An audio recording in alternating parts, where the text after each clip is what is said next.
Good morning, ladies and gentlemen. Welcome back to the Shadow and Sun Show. Welcome back for another second breakfast, and hope you guys are doing okay. Having a good morning, good week so far. Had a nice delivery yesterday. A bunch of packages. You saw some of them earlier this morning. A couple of new dice to add to the collection. The dog is barking. I know it's not the mayo. Expecting a couple more things today. Oh my goodness. Probably the gardeners or something like that. I don't know.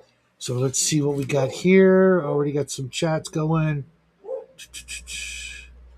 Can't sleep, so good morning. Good morning, James.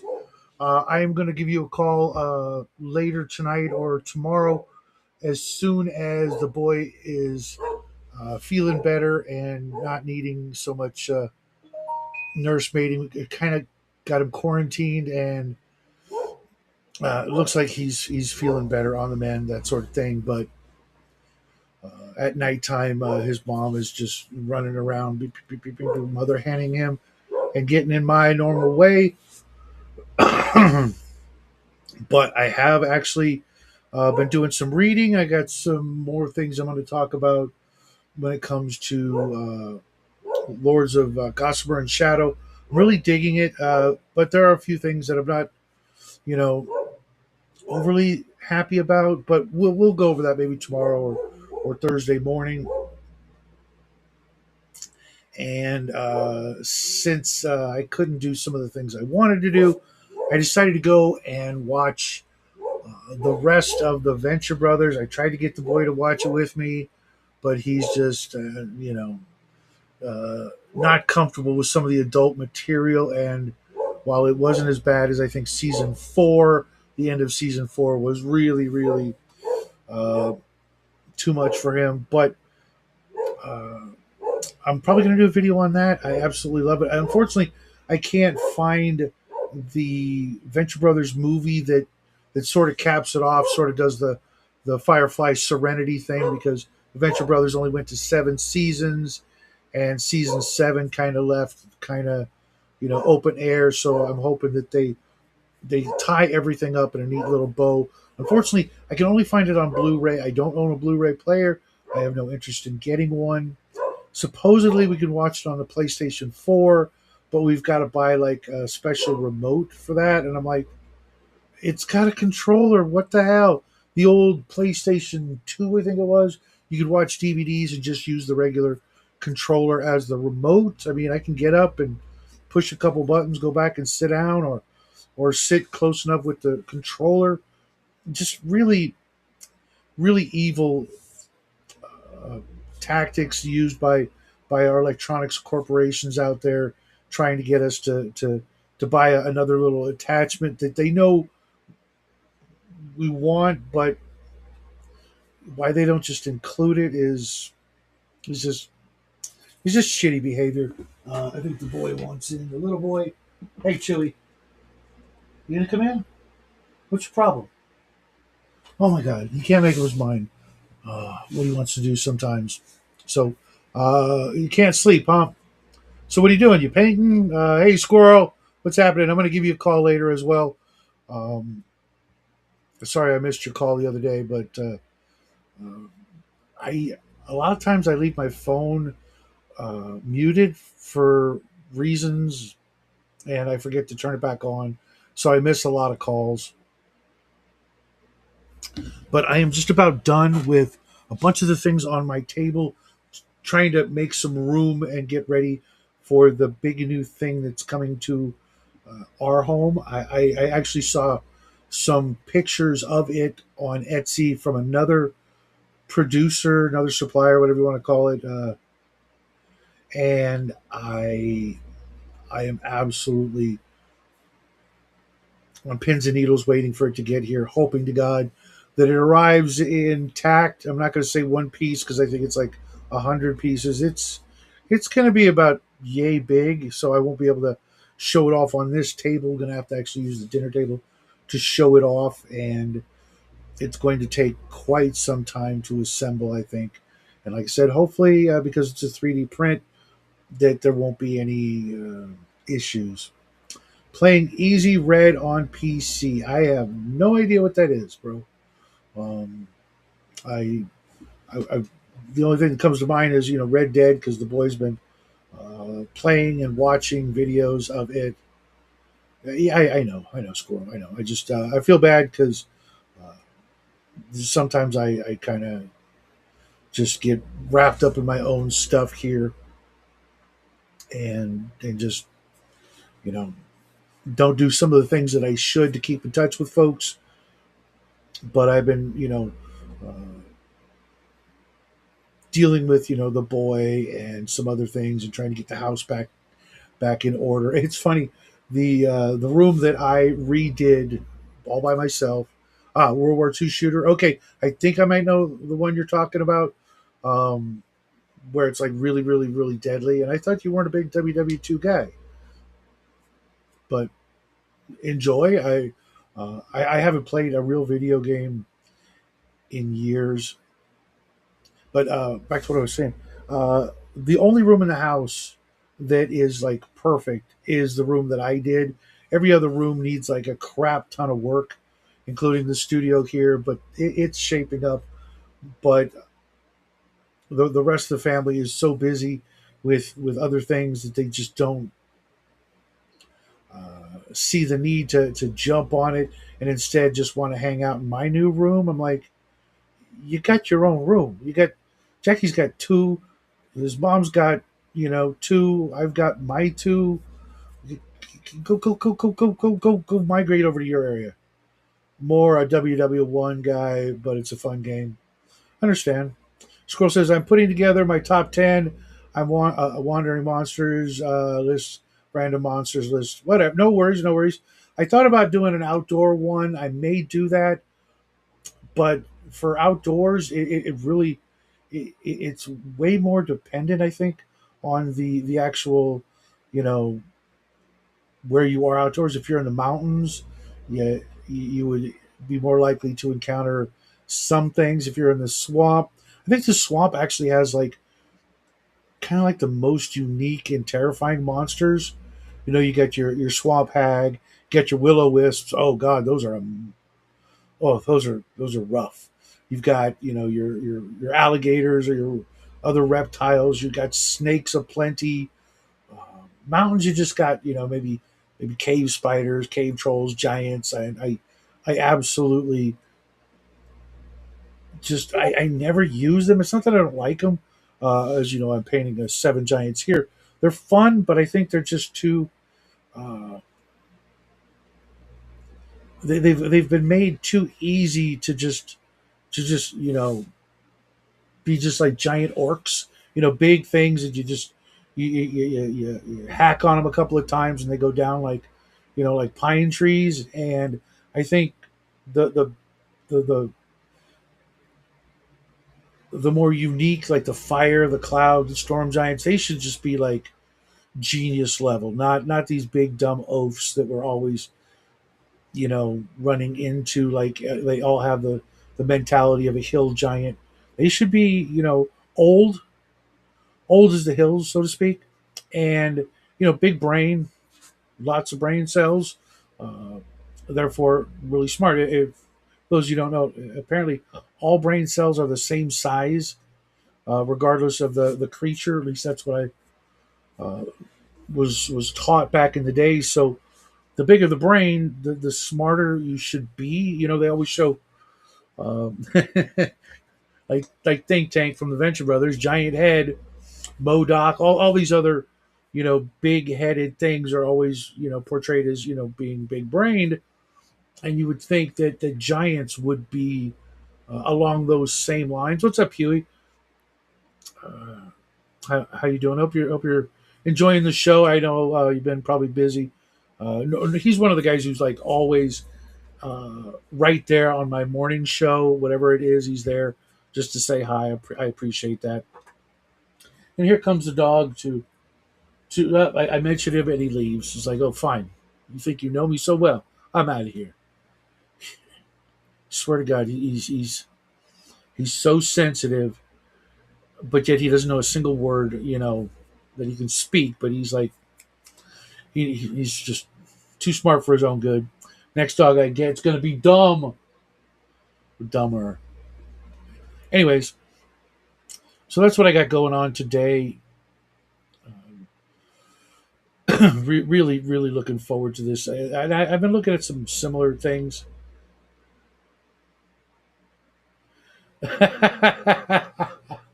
Right, James? But doesn't it make sense? If that's the way it works, especially like if you look at like aliens, they always have the grays with the big brains, or the head binding thing that supposedly made them in their heads bigger and smarter, but yet where are they now, kind of thing. So I like to run giants as being very, very intelligent when I do run them. And to be honest, I don't think I know. In the 2.5 years my AD&D players have been playing, they've run into exactly one giant, and that's a funny story. I made a picture of her on Night Cafe, which I need to check and make another image for today to keep my streak going. Uh, that was debunked in like 1840. Well, I mean, it's still, why do they have to be, so dumb? Why would fire giants and not necessarily storm giants are never really portrayed as dumb, but stone giants, cloud giants, why would they have to be, uh, you know, just average intelligence or lower? It seems like they have the same ability to do what we do. They just need more food to do it with. And you never see skinny, scrawny, anorexic, starving giants. They always seem to be able to find food. But the one image I made for this fire giant, she was actually like kind of like a cross between a fire and a cloud giant, just because they were in the air and I didn't want to throw a storm giant at them. So I made up this female fire giant who was throwing lightning at them, just to, or was it fire? I forget, but I described it a certain way. They have probably smart because they've been around a long time. Exactly, unless they have like the gigantism diseases where they only live like 30 or 40 years, and the whole time it's miserable because of pain and things like that. They always are portrayed as big, burly, healthy specimens, right? So the female fire giant image that I had Night Cafe draw up, she didn't have a top on, and I didn't ask for that. I literally didn't ask for that, but uh, gotta say I got more than a couple of thumbs up from the guys when I said this is what you see chasing you. They're like, "Why are we running? Let's go!" Bounce, bounce, and I'm like, "Oh my god!" She starts throwing fireballs at you. And so they skedaddled. They were in a hurry to do something, and I just wanted a random encounter that wasn't necessarily going to be combat, just something to kind of scare them, kind of get them moving along, kind of thing. And it worked, and she might make a return, just so I can show the picture off again because besides the tig bitties, the image was actually really nice in the color scheme and things like that, and didn't make her look, kind of, Cro-Magnon-ish. I don't see why they couldn't just be, you know, really capable and thus terrifying, especially like your fire giants. They always seem to have, really good weaponry, which means they know their way around a forge and a kiln and things like that. So why couldn't they have, like katana esque quality, high carbon steel weapons and armor and things like that to really, show off their prowess at the hammer and anvil, and who knows, maybe other things, maybe cannons or machine guns. I mean, right? Mid Journey also make my female giants not safe for work. The one I did for the God Wars. Uh huh. Uh huh. I've been noticing that Night Cafe is doing well. Although I did get a 6-fingered woman and a 3-legged woman last week, which was like a first. because if you go through my images, which there are now thousands of, uh, that whole can't do hands properly thing is kind of going away in you know the more AI learns, and the more it does, and the better the programmers get. But yeah, I want to have my giants. When the players do finally encounter them, which I've been saving for a while because uh, they're massive hit die creatures. Anywhere from like 8 to 15 or 20 with titans. They you know they should be more than a match for what 3 out of 4 character types. Your fighter, cleric, magic user, thief. Magic user might hit them with a magic missile or a fireball or something like that, but they're going to save as a 9th, 10th, 12th level fighter against those things, which is a good save. Half damage. One swing with a club could take out a 10th level magic user, or one swing with a giant battle axe, that sort of thing. So it should be quite the challenge, but in on paper that's the way it looks. You know that it should be like that, but then you throw in dwarves and gnomes and hobbits. I think you get this massive +4 to hit, which I never really understood. I mean, I kind of get it. They're down there, and think about how hard it is to hit a small animal when you're hunting, like a boar or something. They're fast. They're fast. They're small, and or sometimes small, and they could easily get away. But in melee, you would think that they would just be able to predict and then chop and down they go. But no, dwarves just seem to excel at taking out giants, and because they're so big, etc., they give you crap tons of experience points for taking them out. So even if you throw like 10 of them at the party just seems to breeze through them like they're just standing still. A lot of hit points, but maybe giving them better armor, like the players. Give them some +3 chainmail, or full plate or something like that. So yeah, sure, you hit, but the full plate or the field plate just absorbs some of the damage, and then they get 2-3 swipes with their sword, and maybe teach the players a little lesson that maybe this isn't exactly going to go the way they think it is. Or throwing in some magic users and clerics. I don't see why you couldn't have cloud giant magic users, especially someone's got to run the cloud generator or whatever it is that keeps them floating in their cloud castles, or clerics with you know clericy magic, cure light wounds, and stuff like that, to keep them up there, bless, and things like that from their gods. Obviously, you wouldn't have a whole lot of um, hill giant, fire giant, storm giant thieves or assassins, but maybe some rangers. Wouldn't that be scary?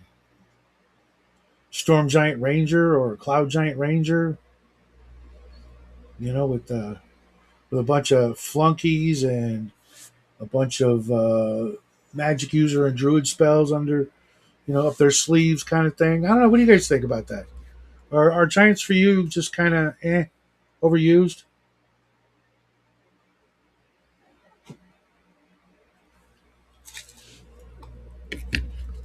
No comment, guys. Fair enough. Yeah, to me they're just kind of, hey, what's up, swords and stones? To me they're just, there needs to be something more than the just massive amounts of hit points and strength bonuses to really sort of throw the fear of God into them, or at least make them think twice before charging into a group of a dozen with just a couple of fighters and a cleric and a magic user and a thief. Okay, big and unruly, sure, sure.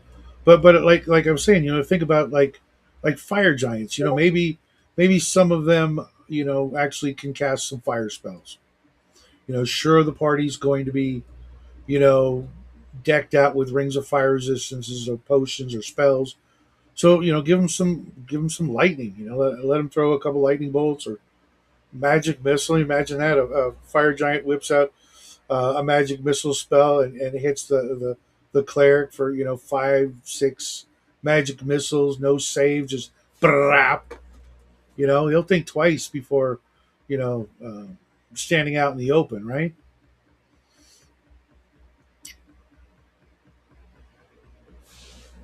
But yeah, I just like I was saying with outdoor encounters, I think I think it's going to really depend on the area. Maybe I don't want to break it down like that. My favorite swamp monsters, my favorite mountain monsters.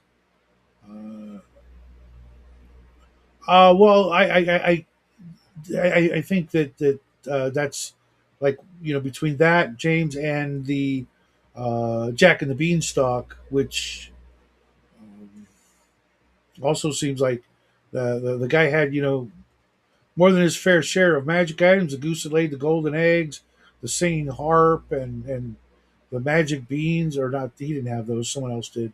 But the whole castle that floated on the clouds. I mean, that's some pretty heavy duty magic. Who did that, right?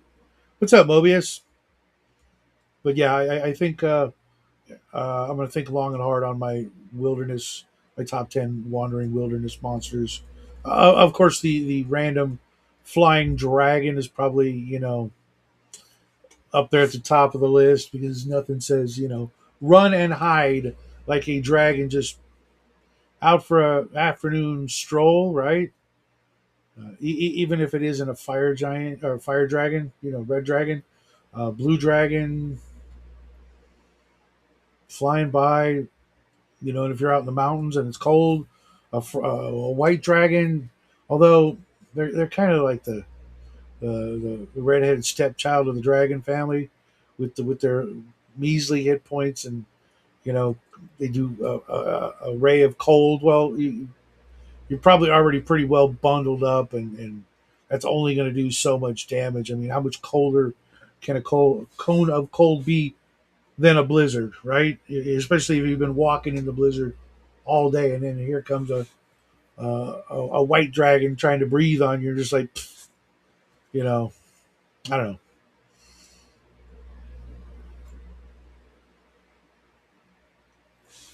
Hey, what's up, off grid? Consult a sage for free advice. Make giants of high intellect and brawn. Also, now this is the important part. Make their magic a biological function, so it can't be countered. Tip of the hat. Yeah, definitely. With like fire giants having some sort of fire abilities. Storm giants have lightning, so you can't, dispel magic, or maybe you dispel magic, but maybe not if it's like an electrical eel sort of functions. Like dispel magic don't work because it's not a magical lightning bolt. It's just going to hit you for 19d8, just cause, right? Uh, or maybe he's a druid. Maybe the storm giant's a druid, right? And he just cast a call lightning spell before you got into the area, and so every sixth turn or whatever, or sixth round or 10th round or whatever, he just gets to throw an extra 20-sided d8 lightning bolt at the party because they've been getting a little uppity, and it's time to weed out the ranks. Yeah, though it's kind of a little bit too much damage, right? 20 d8. Yeah, even if you save, you take 80 points of damage. Yeah, I don't think too many people in the party could survive that, right? Off grid.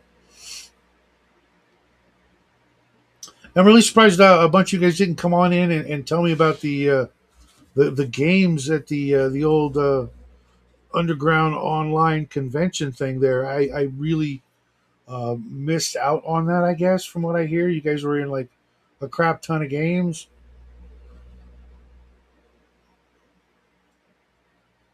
The Boot Hill. The what was the other game that everybody was talking about? Oh yeah, Tomb of Horrors. Yeah, see, problem with something like that for me is I know it so well. I'd have a hard time pretending, trying to force myself to not use the information that I already know. It would be like, okay, well, I'm going to stick my hand in the thing and check it out because I don't know any better. I just can't do that. I just just stand there and watch everybody else doing dumb things, and I'll be just like, let me know when you need something to, you know, when you need a fighter to you know go into combat with something. Otherwise, it's just like it's so well known, at least to me and some people I know. There's so many of the tips, the tricks and traps in there. As a matter of fact, I went through the main hallway of that dungeon in a playtest about a year ago. So, like, yeah, it's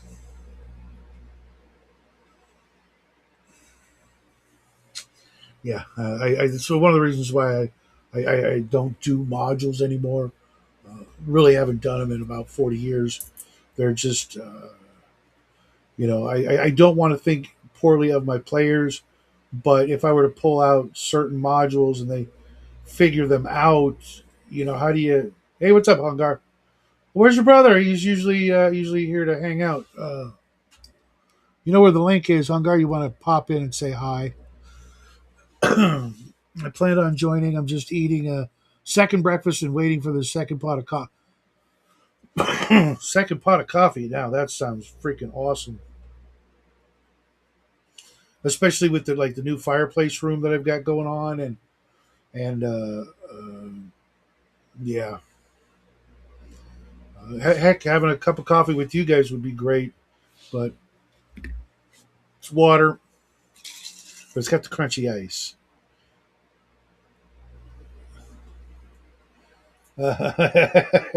Hi at Moby, at Hinger. That's funny looking. It's like it could be a whole bunch of different words. But yeah, so I stay away from pre-gen dungeon modules, and if a dungeon master is gonna run one, I kind of try to stay out of that as well. I don't know, and I'm getting ready to have first breakfast. Yeah, I had first breakfast about an hour ago. Just some scrambled eggs, ham, cheese. The boys still got like a pretty scratchy throat, so I couldn't make anything. I wanted to make corned beef hash. I've been craving that for forever. I don't know about you guys if you like corned beef hash, but I like to cook it up where it's like, kind of crunchy, kind of crispy, and that just, yeah, he's still treating the throat with a lot of care because you believe it, he's sick as a dog, and he went to school yesterday for one class for 1 hour for a JROTC thing. I guess he has to teach, and he just couldn't not do it. Couldn't just stay home and call in sick. Uh, what Maillard action? Maillard reaction? What the hell is Maillard? Maillard. You're gonna have to be, you know, a little more informative on that because I have no idea what you're talking about. Vegemite toast incoming. Okay.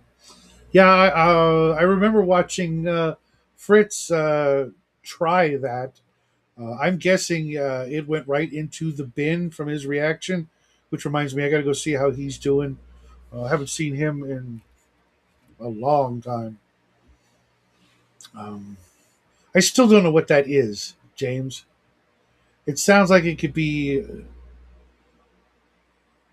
a whole bunch of things, and a Vegemite sounds like one of those creatures from Expedition to the Barrier Peaks. You guys know what I'm talking about?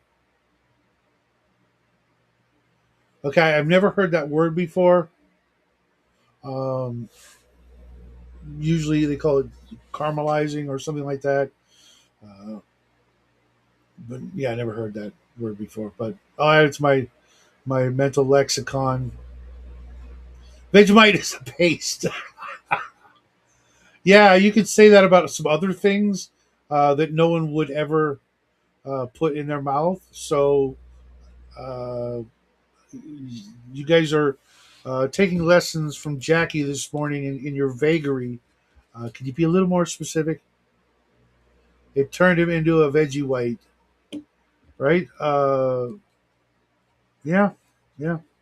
He kind of has always reminded me of Tom Bombadil. Am I the only one who's ever thought that?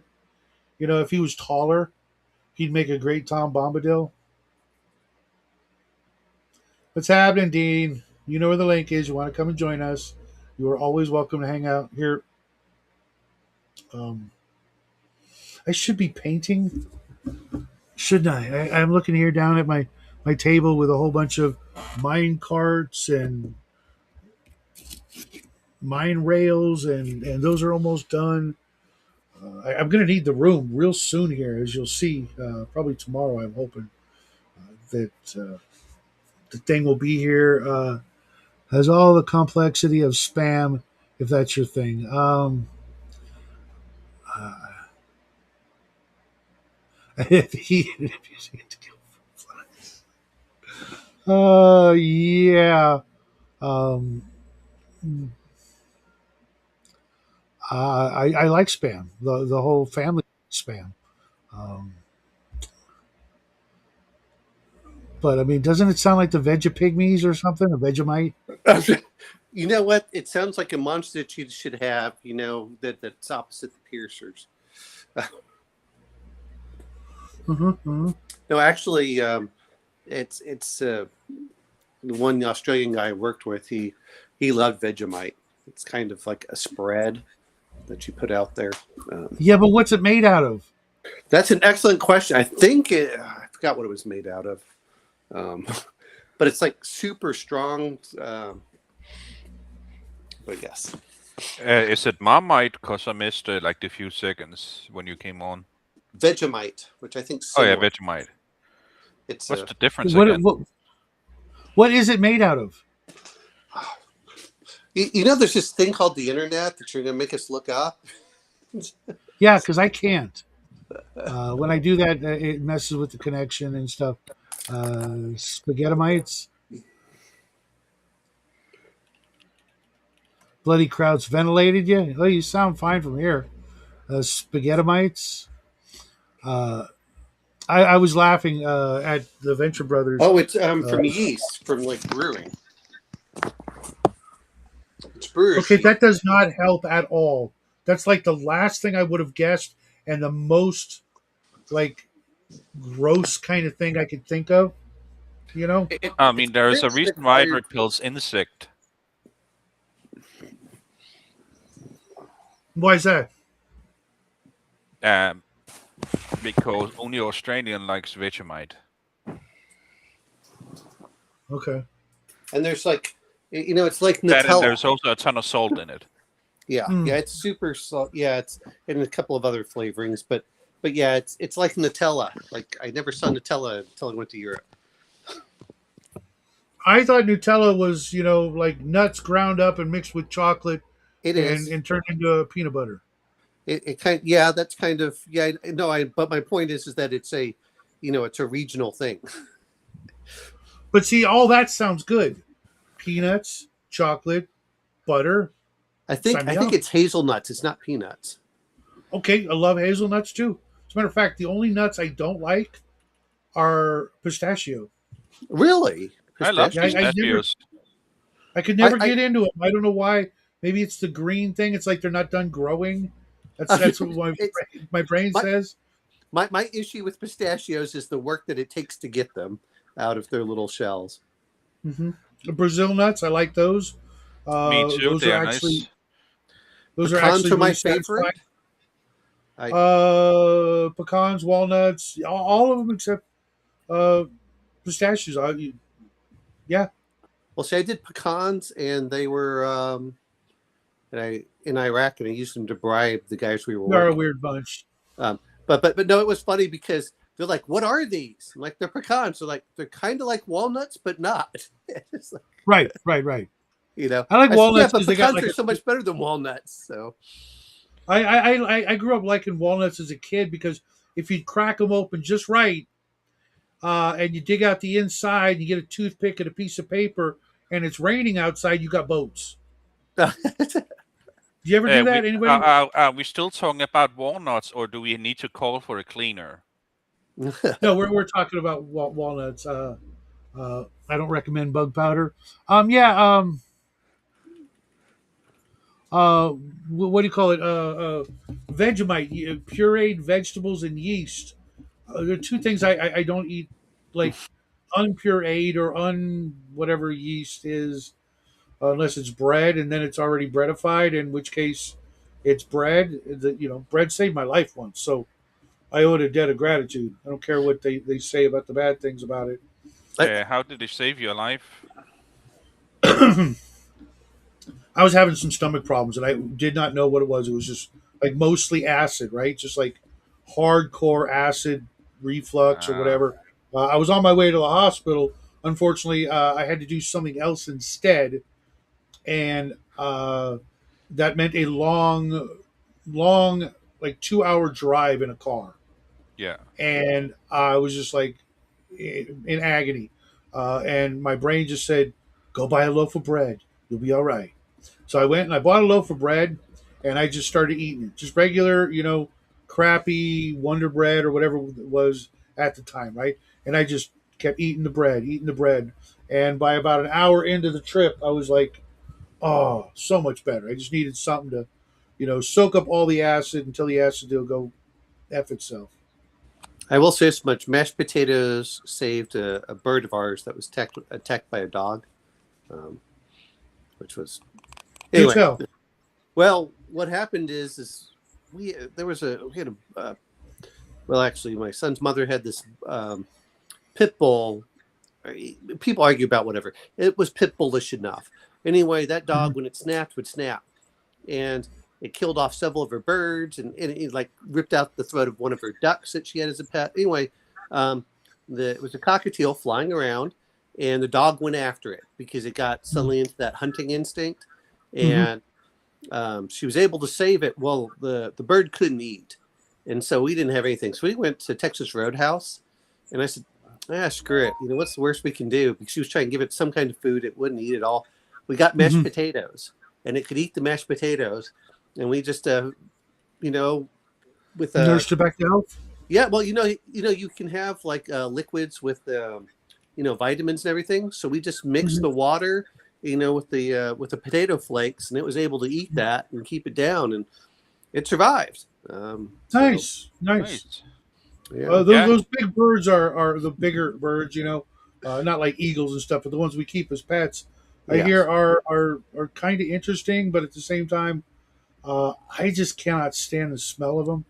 No matter how clean you think the bird cage is, Oh you walk yeah. into a house with a cockatiel or an iguana for that matter. I yes, just yeah. like, yeah, I gotta go. Sorry, I Well, just. similar with most animals, you can smell like what type of animals in there. This way, it's not that I'm even against it, but I kind of believe that if you're going to keep a bird, it really should be in its own room outside with the air, more with screens rather than windows. Um, Mhm. it was well for the lot, and then she bought this conure, and the conure we thought was a boy until it laid an egg. Mhm. But I'm like, Yeah, I'm not. I'm opposed to owning any pet that doesn't want to stay, like Well, cats, actually, like birds, like fish. no, no, it, They it, don't want to stay. no, They that's don't. not true. They absolutely loved it.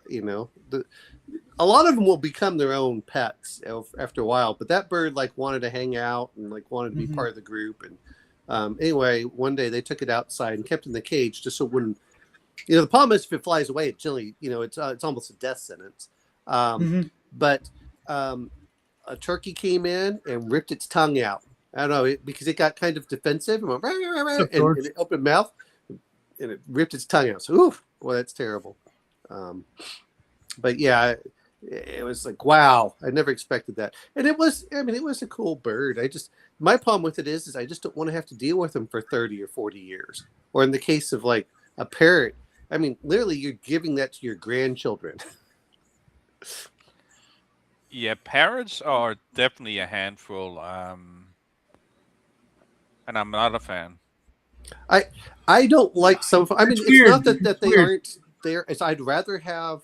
I don't want to put this because I know that several of them have escaped and have their own colonies. Like apparently, there's one in New York where a bunch of the birds escaped and created their own colony within Central Park. And they're like, well, that's kind of cool. I don't mind if they're in Mhm. the area and you kind of pan And feed we them. had some like little Send me to. green Yep. parrots that were living here. Yeah. Um, but like you said, like 30 years, if someone told me that I could give my dog a shot and he would live another 15 years, I would freaking run and do it. Wouldn't think twice. Me and my dog, we spend every day together. If I tell him something, he understands, a good deal of what's expected of him and what's okay, what's not. Except yesterday, the little bastard. Uh, I made Jackie some bacon for breakfast, left it on the table. Unfortunately, I left a chair Yep. not pushed Oh all the yeah. way in. He got up there, ate it, and there are very few things that get me in the red, but my dog stealing food after all the trouble I've gone to save his life, to take care of him, and then he goes and steals food. It just makes me want to just freaking take him outside and shave his ass and leave him there. So Just mm, I mean, parrots are what 110, 130 years. Uh, a lot of mhm. tortoises are similar. Donkeys are about 40 to 45. Horses are around 30. Turtles and tortoises, tortai, whatever, are not pets. Anybody who says otherwise is just wacko jacko. We had a I turtle here when we moved in. There was a turtle pool, turtle pond. The owners of the house just abandoned him here. We did everything we could to feed him, to treat him nice. He would see us coming and he would dive under the water. Couldn't stand us. Didn't want to be here. Didn't So we finally did the only thing we could do. We took him out to the lake, let him loose. He was happy as shit. We never saw him again. 2 years later, the lake dried up. God only knows what happened to him, but at least we did the best thing we could do, which was let him go because he didn't want to be here. Uh, well, yes, and each one is different. And they do have their own personalities after a while, and but who knows? At the end of the day, I do off grid. I make special things for him all the time, but uh, I don't want any animal that climbs on the furniture like the tables and the counters. That's why I won't tolerate a cat being in any home I live in because he's going to be walking around on the kitchen counters and stuff. Oh hell no! You got four legs, keep three of them on the ground at all time. That's just the rule, Uh, Knocking shit over, no. Oh hell no. well, Is it a usually I golden find it funny is retriever when you have? it's usually the dog's tail that does the most damage. you know, Mm-hmm. as they come over, they're kind of excited and wag it. My Mm-hmm. problem with most, and this includes cats, is and especially small dogs, people don't train them. I'm like, no, the dog should know how to sit. The dog should know how to stay. You should be able Mm-hmm. to teach your dog basic commands, and then it's like unruly Dude, children. Chewy knows. Not only does he know commands in English, he knows some in Spanish, and every single one of his commands, there's a hand signal Yeah, for it. That if I just use my hand in a certain way, like this means I have no food, go yep, away. yeah, that He was can mine see too. my hands. There's no food. See, I have no food. Go away before I strangle you. Um, and you know, Is he even Shuri knows a like if I golden snap my retriever? fingers. No, I'm actually, sorry, most what? dogs are kind of like Is that. Shuri a golden retriever? No, he is a super mutt. Both Ah, his parents were mixed breeds of unknown, undetermined origin. The girl who got him from a grocery store. Someone was giving away pups that nobody wanted, and she took the dog to her home, and the mom and dad said, "You can't keep this dog. We don't want it. We've already got a dog." I was there working on a project, and I said, "Hey, give me a week. I'll come back and I will take it." And I did so, and that was almost 15 years ago. It's well, like a lot of things is I don't like the purebreds because purebreds actually seem to have a lot of issues.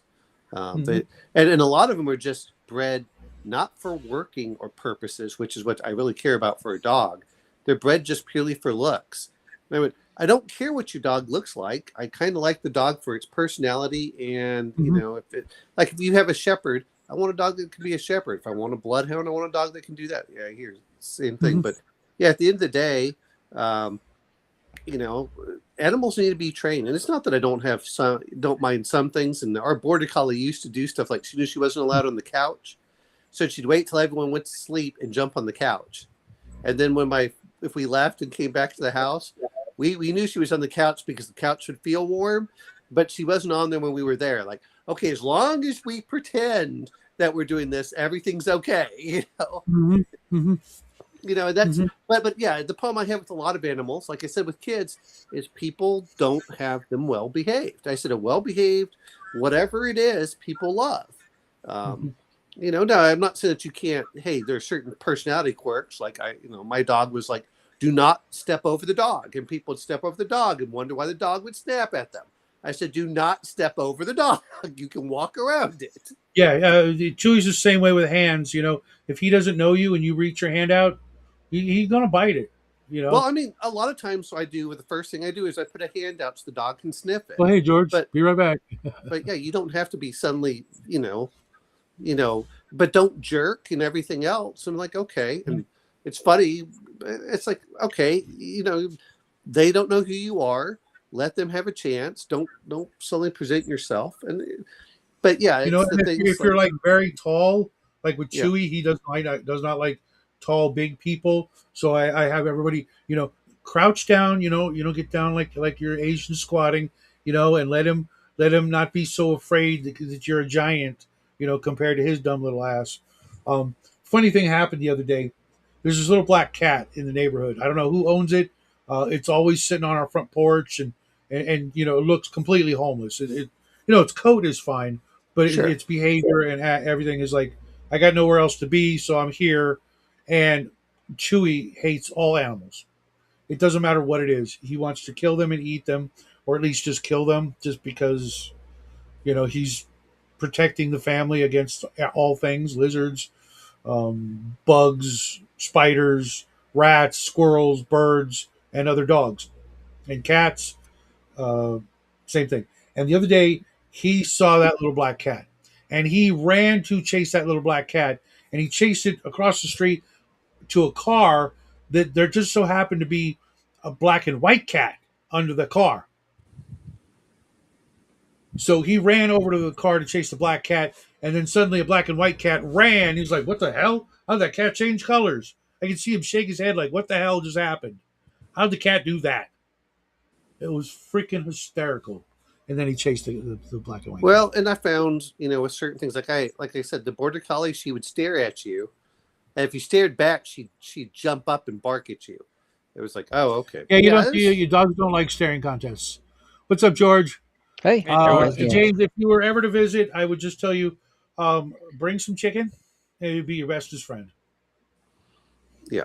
Just go get like a whole chicken, and just, hand feed him some chicken. Is there a Costco near you?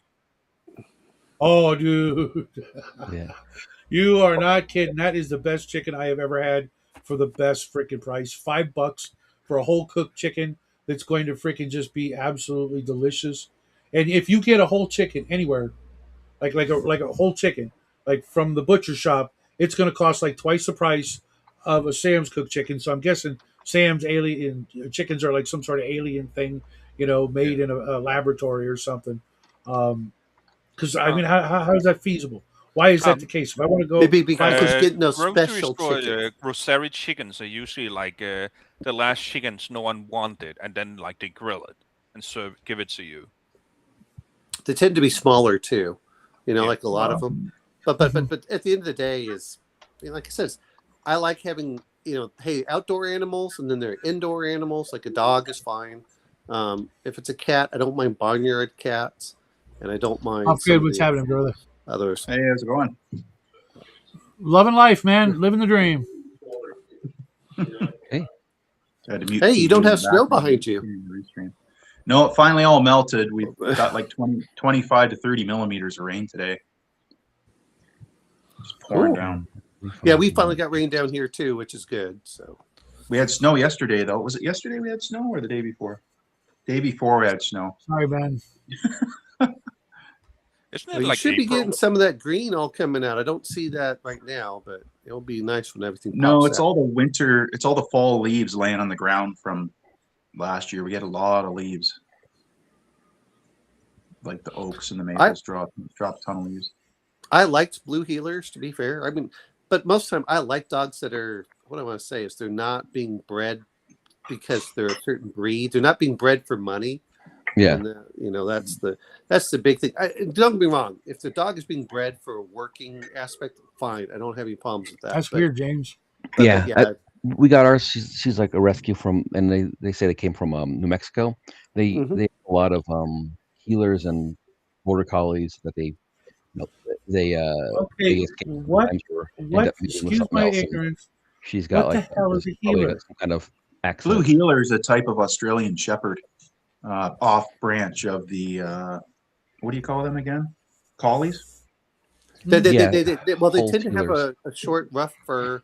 But one of the big things is they kind of have that silver gray look, and their eyes, I believe, are blue. If I remember Mad To be correctly. honest, Max's when you dog. start, Do you want an when you example, guys in Shadow? chat started Mad talking about Max's dog. healers, I thought you meant like in the MMO term. Sorry, go ahead. Mad Yeah, Max's same That's here. like dog. healing properties. Did you hear that? Mad Max's dog in the Yeah. movies? Blue healer. Yeah. I've never heard. There's also red healers, so they just kind of have a tan color. Some legends say that they're part dingo. So Oh wow. and Dingo's I got literally had that it. color where it's like a yellowy, kind of like a Yeah. tawny reddish. Yeah. Well, you know what's Yeah. funny is if you get any junkyard dog, they all look very much like a dingo. Just over There's like time, this they get evolutionary that short state. fur. It has the same color. They have the same body shape. I can't tell too much difference, but Yeah. And like you said, it mixes. Don't try for anything. And she's got a big mix in her, and she's like, What's up, you Exnard? see her. She's got webbed toes. She's pointing. I'm like, okay, there's other things in her that I don't know what it is, but and she's a tough girl. I had a full border collie, and she had that strong herding instinct, which gave us lots of issues. Yeah. I loved having the dog, but honestly, the dog really needed either a family of 8 or it needed to work on a farm. Yeah. And there were just 3 of us. Sheep. And my mother used to take her running. My father would take her running, and then she'd play with me, and then she'd herd all of my friends. So we all had to stay in a group together because if one kid ran out, the dog would herd him back. Yeah. I remember reading like, oh, this dog might herd your kids. I'm like, that's kind of nice. And it's like what it is it chases your kids around the yard trying to bite their shoes or their hems of their skirts. Yep. Well, not only that is what she would do is she would hook your leg with her leg so you'd trip. And one time I said, I can outrun you. So I just decided to just keep running. And so what she did, she got mad. And so then she was biting my thigh until it cramped up and I fell over. And then she came over and licked my face. And I was like, okay. That sounds kind of aggressive for a herding dog. No, that's pretty normal. Well, the sad thing is that it's pretty normal for a herding dog. Someone he thought it'd be a good idea to get a border collie for his cattle. And the problem is you want cattle to roam and graze. But the border collie thought it was, this isn't efficient. So kept all of the cattle in the corner of the pasture so they wouldn't move out. And they stare a lot of times. A lot of times they'll just stare down like cattle because, they're not quite big enough. And the cattle will just go off into a corner. And it's like, all right, this is not working for this dog. Yeah. Sometimes I'll call my dog over and then she'll do a stretch. I'm like, you're expecting a lot more exercise of what's going to happen. I'm just taking you out to go potty. So my son's mother had this blue healer. The blue healer was cool. But it had a bad leg. And she said the first day that she saw it, she brought out the BB gun and shot it. And then the second day, the dog tried coming back. So she shot it again. On the third day, she's like, fine, and gave it some food. And then, had it ever since. And that dog wanted to play so much. But man, the dog we were playing fetch or something. I was running back and forth over stuff, and that dog wanted to keep up and just injured its leg again. So it's like, okay, so you had to like really keep that. It was a good dog. That reminds me of like if you let something go, it'll come back. But it's like if you don't like something, shoot it 3 times, it might come back and love you. Well, that was, Hey, Jim. it's like those barn cats. You're like, damn it, fine, I'll spay you, whatever, and like, well, then why'd you come back? So I have a question, guys. There is a shotgun marriage. What do you call omenavn stengeværs, like where you have to shoot a girl 3 times with a BB gun? All you have to tell her is like, I don't think it's going to work out. You should leave. And they keep coming back like, look, I told you it's not going to work out. That's a tough one. No. Or from according to what I hear, if when you first meet them and you absolutely know you don't want them around, you tell them you love them. Oh, yeah. That's the way you get rid of them. But if you tell them no, it's not going to work out, they keep coming back. You're like, damn it. Mm-hmm. Be like, we're serious now. When are we going to start having kids? Mm-hmm. There you go. Some might go for that though. They'll be like, oh, finally, I found one that wants to settle down. Well, actually, I knew a lady like that when I was going to college. She was like 21 going on 30. And she's like, I want this. I want 2 kids within like, boom, boom, boom. And I said, well, and to be fair, I actually preferred women like that. What do you expect? Then there's no guessing game. Yeah. It's like, look, if you don't want to get married, then go find someone else. If you do want, I said, that's fine.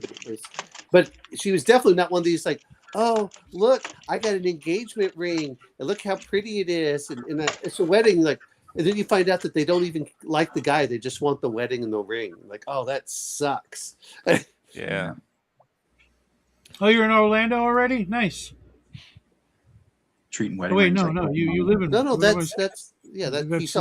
he's been in Orlando unless he's been in Kentucky visiting family. I thought he lived in a different part of Florida, and he was on his way to his mom's. But that's next month for Mother's Day. Okay. Sorry, brain isn't braining. I've got UPS and USPS on my mind. I don't know paperwork. What kind of women are you dating there, James L? Are they serving you restraining orders or what's going on? Well, there's that. You guys see that movie Cherry 2000? I'm Where familiar. Oh yeah. And they're like at the hookup bar, and there's like literally lawyers making contracts between you and the girl you're hooking up with. Yeah, wasn't that Lawrence Fishburne in that movie in that particular scene? He might have been. Yeah, he might have been him. A lot of interesting people are in that. Yeah. What's her name? Working Girl. I get the names confused. Melanie Griffith? Meg Ryan? Yeah. Melanie Griffith was, I think, in Working Girl. Yeah. She was she was like the bounty hunter. There was a couple cameos. You're like, oh my gosh. Like Lawrence Fishburne, you're like, wow, he was in that. Couple of character actors I always liked. I always liked a lot. I like the character actors normally more than main actors because they always pick the fun stuff. Yeah. I like my personal favorite is Brian James.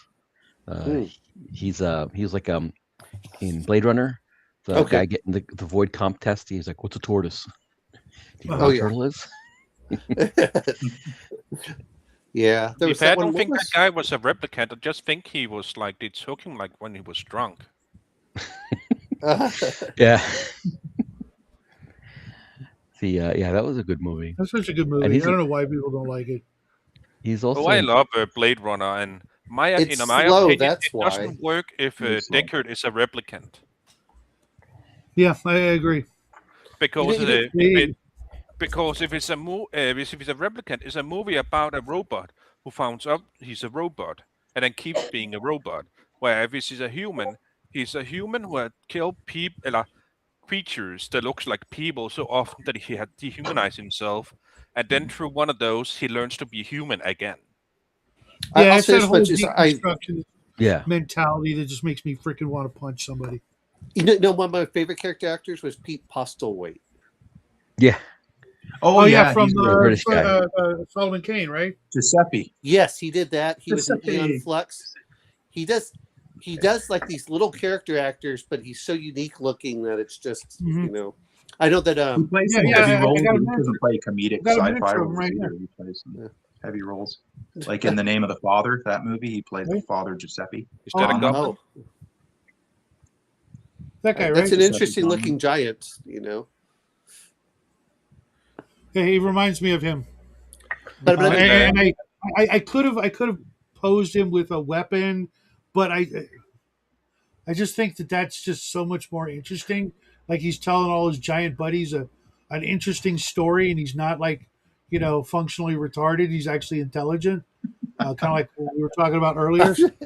That he's like he's got he's got personality. He's got he's seen things. He can do math. Stuff like that. That being said, his skull would make a good servitor in 40K. Well, what was the other one that I really like? Anyone like David Lynch, like picking interesting characters, looking out there. Some of the people, like that little midget that was in what was it? Did I say the wrong word? Midget, whatever. I don't know. She was awesome. Twin Peaks, James, the one that was always going around wearing the suit, spoke Yes. backward. Oh yeah, he did that one. He did like the there was a weird looking lady and a few others that he liked doing. I don't know if you guys ever saw Carnival. There was, I think they did some of the, what they did, the freaks. That was always interesting. No idea what you're talking about. Oh, well, Carnival that's a weird show that never really finished because it was so expensive to make. But it was basically set up in the 1930s where they're trying to figure out, it has like supernatural figure, and they find this one guy. Yeah, it's pretty convoluted, but it was set during the Dust Bowl Depression, I think in like Oklahoma. And didn't Lynch play a role in it too? I swear I remember seeing him in some of him with a top hat or something walking around being a part of it. Maybe I don't. And then the other one that I really liked was the guy that I can't remember his name right now. I will later, but the one that played the Kurgan in. Oh yeah. Clancy Brown. Yes, Clancy Brown. I love that guy. He was in. I was just watching the Venture Brothers, and he plays Red Death, and it's just absolutely a perfect voice for that character. And but I was going to say back to you guys had mentioned David Lynch. James L sent me some videos on him, and I've been watching clips of him and his life and things like that. What an amazing guy, man! Yeah, David Lynch. We could have had him 100 more years and have great stories. Mm-hmm. And James L, I think he missed it, but Shadow said he was in Solomon Kane, and I remember in Solomon Kane too at the very beginning. Mm-hmm. But yeah, no, I mean, was great. I mean, wasn't he also in that god awful movie Dragonheart? Which was Dragonheart? I am the last one. Is that the Sean Connery one? Yeah, that's the one where Sean Connery is a dragon. Yeah. No, I remember if Dragonheart's the one that has what was Quaid, I didn't mind Dragonheart that much actually. Let's say Dragonheart is in a weird place where it comes off like both a Hollywood production and a Scandinavian B movie at the same time. Because on one part you have Sean Connery and the guy he's acting with. On the other hand, you have all the other actors and the scenery and so forth where Sean Connery is neat. And it has that kind of little bit cheap feeling to it. Yeah, I didn't like I've never liked this particular actor, and I'm sure it's not his fault. The guy who played the evil king or whatever in Dragonheart, the redheaded guy. I lump him in with Walter Peck from Ghostbusters and the principal in Ferris Bueller's Day Off. Yeah, I see those guys, and my brain just says a 4-letter word starting with P and ending in O, and I just I'm probably wrong, but I'm at least right on one of the three. So it only takes one more out of the three to make my instincts, So, and Carnival did have Clancy Brown in there, and you weren't sure whether he was the good or the bad guy because he starts off as a priest and then he slowly morphs over time. And like, is he the devil or what's going on with him? It's real. It's an interesting series. It really is. I enjoyed it, but it was very different. Yeah. Well, my favorite role with him is a Starship Troopers. Oh yeah, Sergeant Zim. What about Shawshank Redemption? He was good in that one. Yeah, he was great in that one. I'm Bad trying to think Boys. of there were a few others out there, but yeah, I mean, just as fun. I know that's why I said that, James. He went all over in there. That was a lot of fun, no matter what you went from one side to the other. Apparently, the Jason Isaac was in Dragonheart. Yeah, what are the things with the character actors? I think I would rather be a big character actor than a big starring man. Yes, I think so, too. because then no Less one pressure. blames you if the movie fails. Yeah. And you have a career afterwards on with your voice and everything. Oh, Yeah. Cartoon And voice people actor. kind of recognize you, but not maybe too much. Yes. Might have a few Yeah, fans. oh yeah, I mean that I think really works well. Like I said, I know that Pete Postlewaite did a few, but they were all like art films that he was the lead actor. But every time he was in there, like I don't care about the rest of the movie. I just want to watch his little bit. When he's you one of were those that asking just makes earlier, the film a Shadow, little bit about, better. You're asking earlier about some elaboration on the Great Underground Online Comic or Gaming Convention. It was really good, man. A lot of players on there, a lot of games, variety of games. There's even some like celebrities from Win the Hobby there doing panels. Like Tracy Lesh was there, Heidi Gygax was there. Oh wow! Mark Witters is that guy, the other artist. Whitters?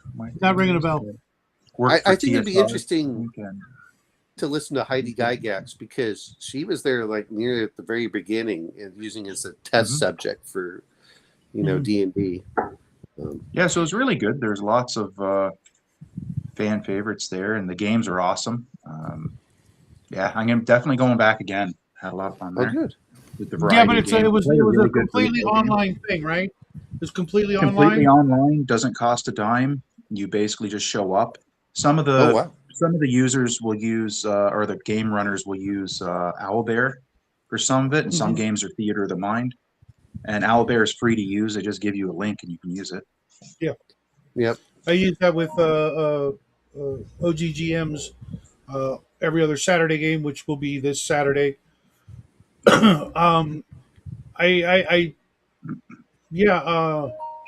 See, like Boot Hill sounded like a lot of fun because it's like one of those things on the old bucket list that I've never done.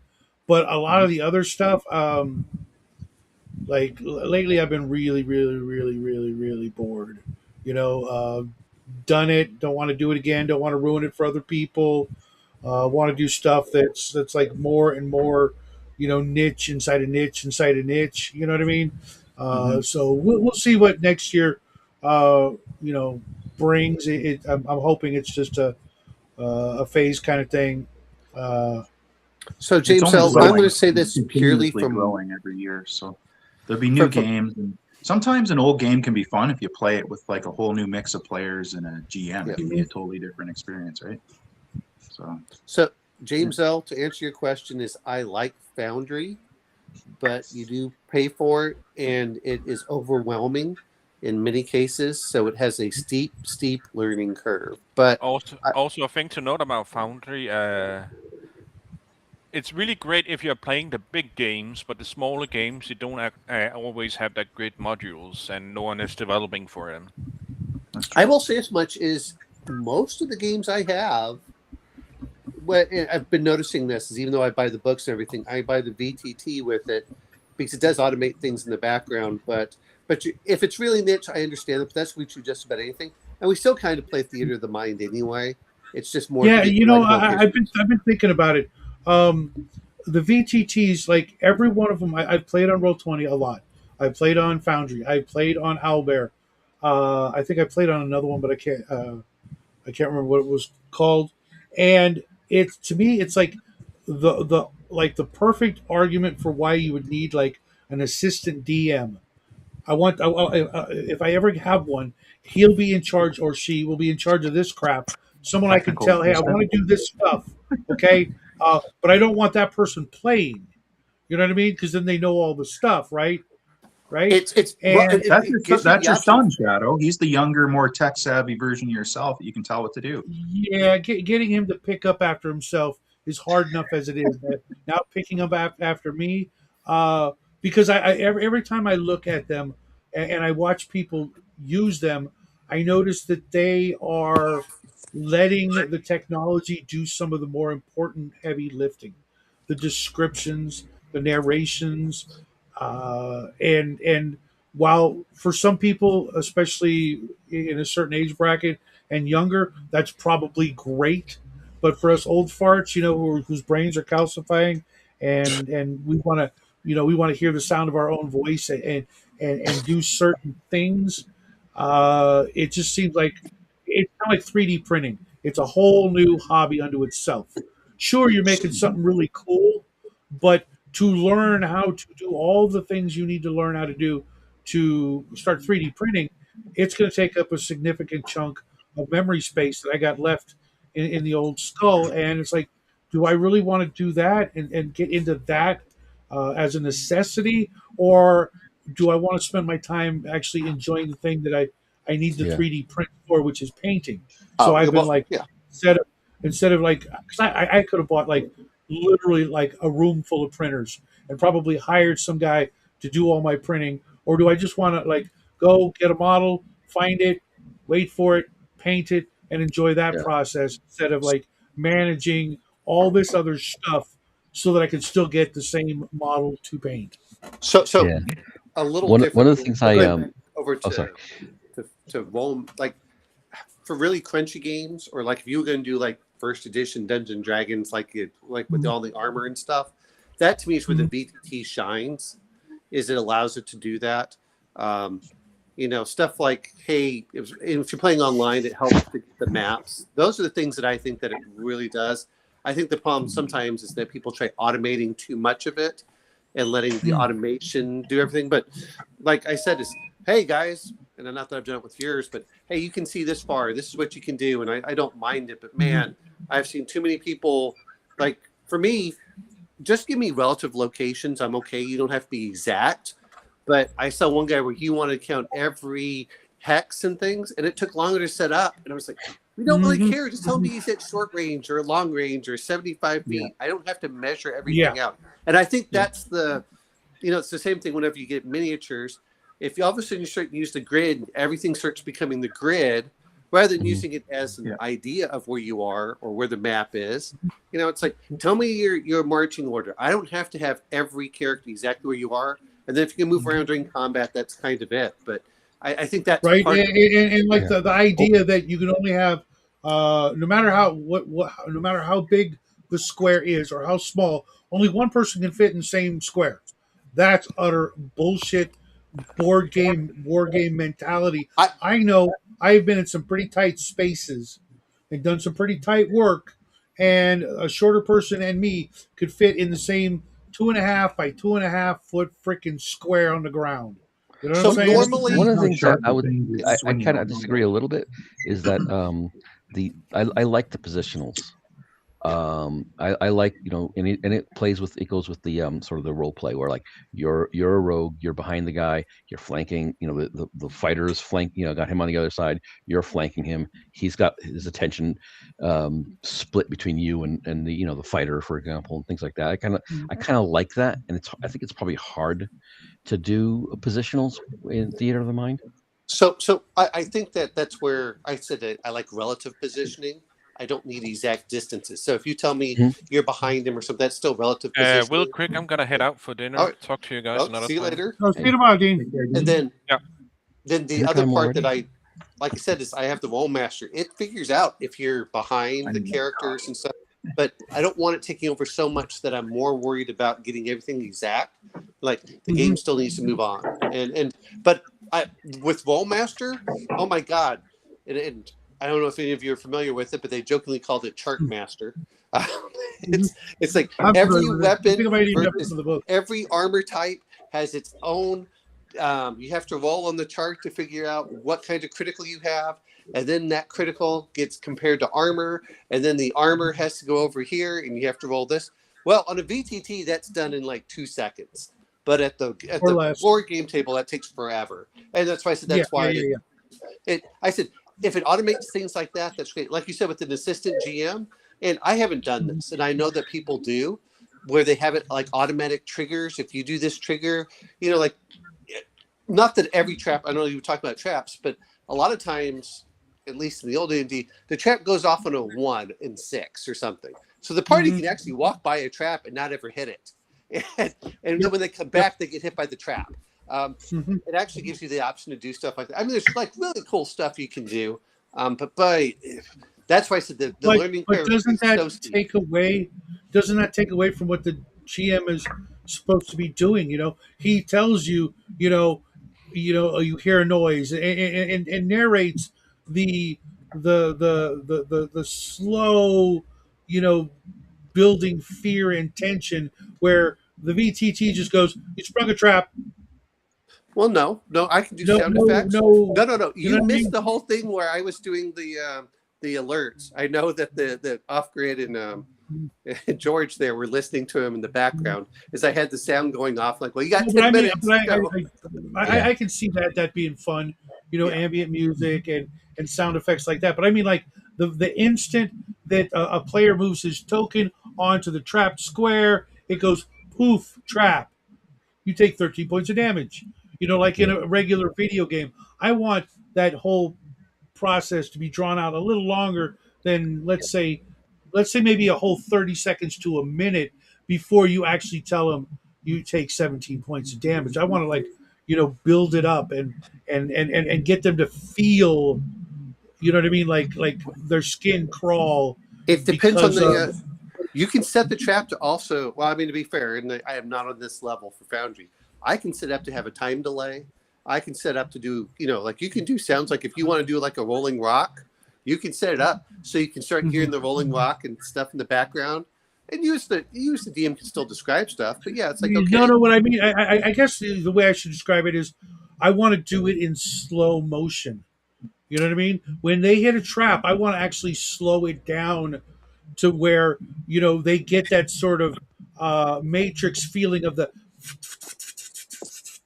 darts hitting them in the skin as they fall and crumple, trying to avoid the trap, as they feel the burning of the needles pierce their skin and something not being right. You know what I mean? You can do that just as well as like, I mean, no, but the VTT is going to speed that shit up, and you know what I mean, and just hyper insinuate the information into the player's mind, thinking that that's more efficient than the exact opposite of bringing the suspense back, bringing the making it register in the player's mind in a more visceral way, to where they have an actual physical reaction, not just both. Like, okay, mark off 17 points. Oh, well, there are two things that you're looking at here. And again, you can set up the trigger. You can do it so it notifies you, and you determine when you're going to do the damage. And what it does is it actually offloads a lot of you doing your rolling. And then if you want to describe it, it's like, hey, oh, by the way, I can add a sound to this. So all of a sudden you start hearing the different chinks and then you hear like the rolling rock. You're like, what's coming? Yeah, most players have had a good 10, 15, 20 years of playing video games to compare D&D to. So it's like we do like the thinking part and a little bit of a theater that you add into it and personality, but we also have certain expectations at an entertainment level. Yeah. Like that. Slow-mo is like totally What was that, George? Oh, the slow-mo is almost like something like out of video games, where I think about, maybe 15 years ago, they started adding those, if you do that critical move, it'll like yeah. Right? Yeah. And I get it, also, when you're looking at having a 3-hour window. Do all that. You as DM can still all do that, and you don't have to let the player know how much damage they take or anything else. Is like you said, you can set up a timer, so you can do sounds for that. But then that gives you as the DM is you can say a yes or a no. It can give a little thing of like, do you apply damage, yes or no? And the player doesn't know what's going on, and then you can describe it before you hit yes. What I'm trying to say is it offloads you doing a lot of the the rolling and everything in the background, so you can just focus on telling the story if you want. Yeah. Yeah, I was looking Being at the referee telling the story. Yeah. yeah. Since we do the Saturday game streams, I've been thinking about like maybe I should do a virtual tabletop for the Star Wars one, just because I've been watching a lot of like actual plays, and like a lot of them just they have like little your little images on the side, and then like the map or something, or some kind of some kind of image, usually the map with your tokens on it in the middle, like the large thing, large sized, and I'm trying to try to make it a little more engaging for people viewing it. I agree. Well, like I said, the big thing for me with VTTs, ignoring everything else, is I can put a map out there. I can limit the player's vision, and we can move along that, and then everyone can see the dice rolls. Again, it's not even that I'm worried about, but I've noticed that sometimes in games, there's a tension with all the players if they can see an open dice roll. And I don't mean that I don't trust someone, but I know that when I was playing Call of Cthulhu, roll this, and like, okay, let's see what happens with the fear roll, and all the players are looking around, and rather than just you can build that tension up just by waiting for the dice to roll. Well, okay, let me try rolling the die. Let's see. Or when you have a map of the environment, you can interact a lot better with the environment as well.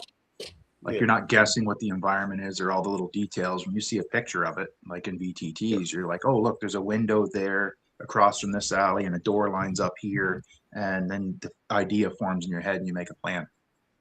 Well, right? You're not coming from a cloud and trying to fill it in. You see the image. well, like for you, and we used to do this anyways.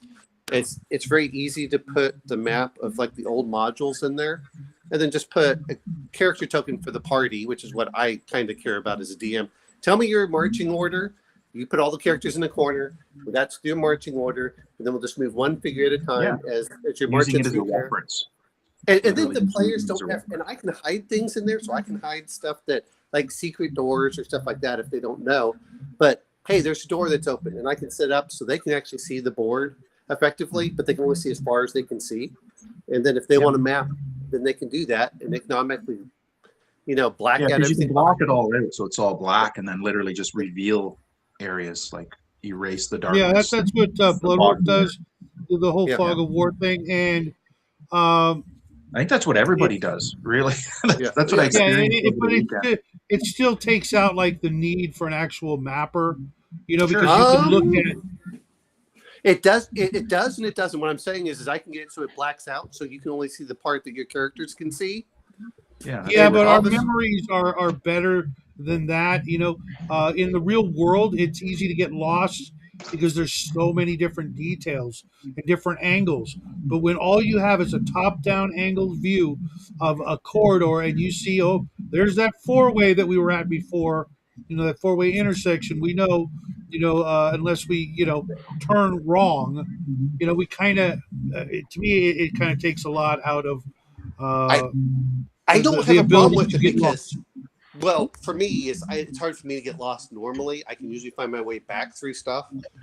Same here. But my real point on this is depends on how intricate your dungeon is, and all of a sudden, and especially if you have a teleport trap or something. But like I said, is as you go through, well, to be fair, the first 10 rooms you can pretty much do. But if you get several multi-layers of dungeons, most players, especially the way that we do it, where we play like a week. Hey, we're stopping in the middle. We'll come back in a week, and you're like, "What was it?" If you haven't drawn that map out, good luck.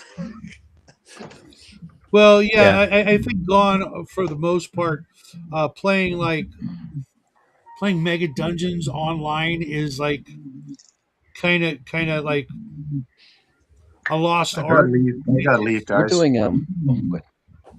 Thanks. Have a good one. Oh, see you tomorrow, man. See you later. Oh, bye.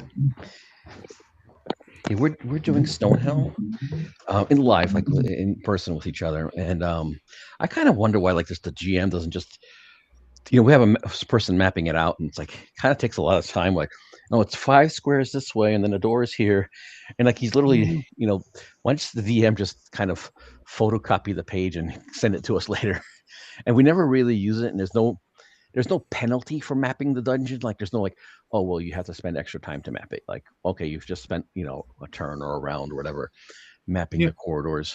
you don't have the equipment. Oh, your And ink if you've ran ever out. tried to do it in the real world, it's not that simple.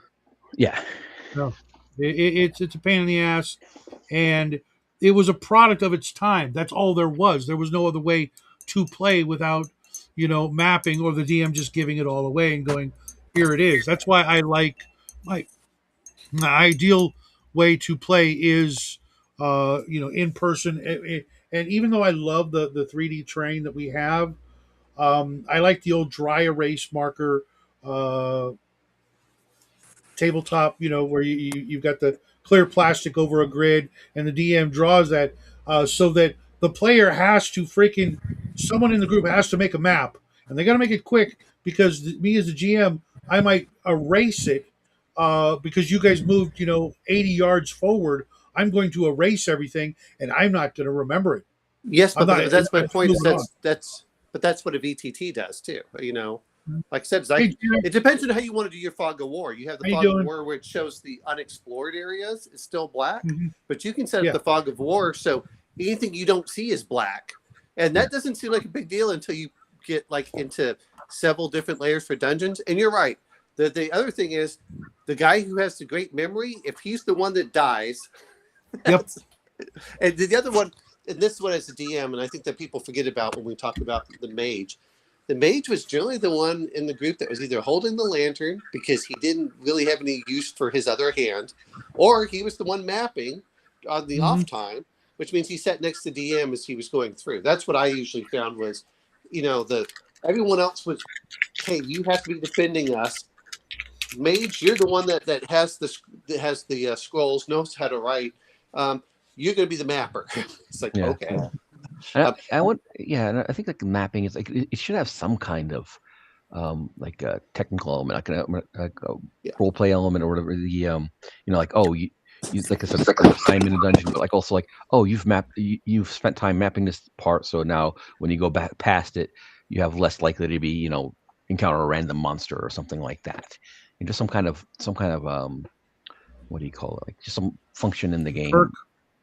Well, and for me, yeah, this is what I do: is if a character has a mapping skill, they're the Yeah. one that has the they don't have to do the map, per se, because I say you've already done the mapping in the background, so they get to see everything grayed out where they've Mhm. been.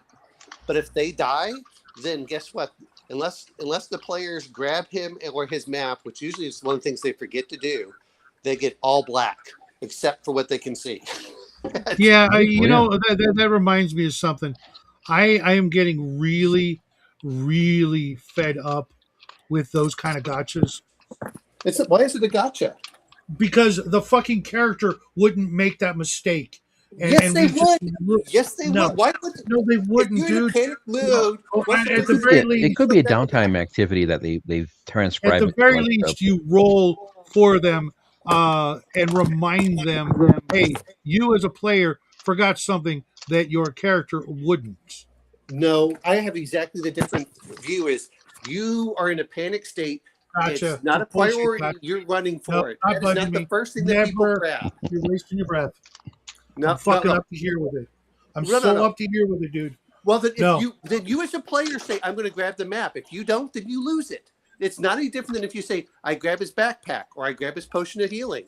Hey, that's your option of what you prioritize. No, you forget a couple of things. I am a 60-year-old man and I forget what I had for breakfast. My character is a 17 to 20, 30-year-old man whose life depends on these things. You literally have a son that you. You stop that right quick because teenagers are not reliable. Maybe in the old days, but modern teenagers, they got their head in the clouds, and I don't know. Yeah, I'm tired of that whole gotcha. You forgot to tell me you did this. The next time I hear that, I'm out. I'm fucking out. I am so sick of that. You know, uh, desire of the subconscious desire of DMs to kind of screw over the players because they think it's their job. Their job is to be fair and impartial, and a character. It's so hard to play a character that is someone completely different than you, living in a completely different world with completely different laws of even physics. To think what that character would and wouldn't know. There's a mountain of information that that character would have in his head that you would never have. What do we got here? We got two omens. I'm going to let the new omen in. Okay. What But no, happened? I understand where you're coming from, but then that's just hand holding players and giving them freebies for certain things that, like, no, that's a choice of what you do. And in reality, you're panicking. If you're going to be running, you're probably panicking. And if you're panicking, rational thought doesn't come in there. It's like, well, if you don't tell me you grab something, then that's okay. But yeah, but that's the way I look at it. I hate saying this, in your alien game, I put a bunch of different items in there, and you guys don't even look at the items. Like, just a little hint. Did you guys know that you even had a motion tracker? Yeah. None of you grabbed your motion tracker at all, ever. No, I was too busy trying to find focus on the thing that my character is always focused on. I kept dying. No. I know what he's talking about, but I'm just saying that. But it's those kinds of I things, know that kind of mentality, and so that's why I've done some of the crazy shit that I've done, Sure. Omen, because I've lived with that mentality so many times in my life, like literally in my own home, hundreds of different people lived with me at one time or another that had that sort of mentality, and so I've been trying to draw from that to. No, I appreciate that. And to be fair, on. you didn't need it because you were in the main ship. But no one else looked at it. Mm-hmm. And I I was put too a big busy list thinking of of the other stuff. It's like I don't care about that. I only care about the one thing, and that one thing is, and I actually kind of appreciate that. But I'm saying, there's certain things in the games where you can put it literally in players' faces, and unless you tell them, like I had one game where I was using fate points. Fate points allowed you to re-roll your attacks, to give you extra attacks and everything else. And I told the players at the beginning of the game, literally, that day, like an hour before they got into their big combat, hey, you guys have these fate points. You haven't used it. You know what happened during the big fight? They didn't remember to use fate points. Like, as a DM, I can't handhold you all the time. But what I can do is, like, and to be fair, you only have to run once and lose the map, and the players will always go for the map after that. And that's what I generally found. But if you're the mapper, I'm going to just say, if you Shadow are the mapper and you have the map, which I always like being the mapper myself because I like knowing what was there, and the players run off, then that's on them. Guess what? You guys either memorized it when it was up there or not. And if you didn't memorize it, that's on you. But yeah, I found it's generally hard to get lost and things like that. So I don't mind too much of it, but I don't want to give everything to them. Because I assume that in a panic state, like everything else, what they say is you default to mastery. What the skills you've mastered are what you default to, not what you normally have. And most people have not mastered a lot of skills. And so you get that complete panic breakdown. Just to clarify for you, Janet, we're playing in Omen's Alien, like in the movie game. So having a motion tracker when we're all together, someone should be on that. Like, okay, there's something moving over there, and it ain't us. So over there is where we don't want to be. Actually, I would have loved if James L. to be a part of the game because I think that he would have had a lot of fun. Oh yeah, I bet he would absolutely love it. If he's a fan of that genre and the movie and stuff like that. James, with that personality and his voice, it would have made so much fun for the game. Yeah. But poor George there, by the end, it's going to be like, how many characters does he play in the game? Well, I'm one death for every alien we kill. So. Yeah. I was thinking about that. The character that I was playing with the whole mentality. You know, I'm sure you understand what I'm Yeah, getting yeah. at here. No, I Uh, understand. Yeah. the fact that I ended up freaking actually killing that thing is just like that. If it was a movie, that would be like a whole bunch of people would be, you know, at the theater would be like, "Oh, this is the greatest character," blah blah blah. I'm like, no, she is actually the worst. You know what I mean? Well, I thought Right? it was funny, but that poor George's character like had both arms ripped off. And Yeah. by the way, just so you know, that was a that one was one without armor and all the other negative stuff. So it was relatively easy to kill because they like, oh, it's because it had been Sure, experimented on. sure, but the Yeah, the current movie going audience, you know what I mean, would yeah, see it as like, you know, virtuous sure. Well, when it's not. yeah. Well, I just thought it was funny. I'm going to hide under the bed and hope it doesn't see me. It's like, okay, and it was trying to beat you, but it just missed you too. I was like, oh man. But yeah, there were a few things in there, and I'm not saying, but I wanted to have a little bit of combat for that one. Like, oh, let's see on this. And, oh my God, I forgot just how deadly these are.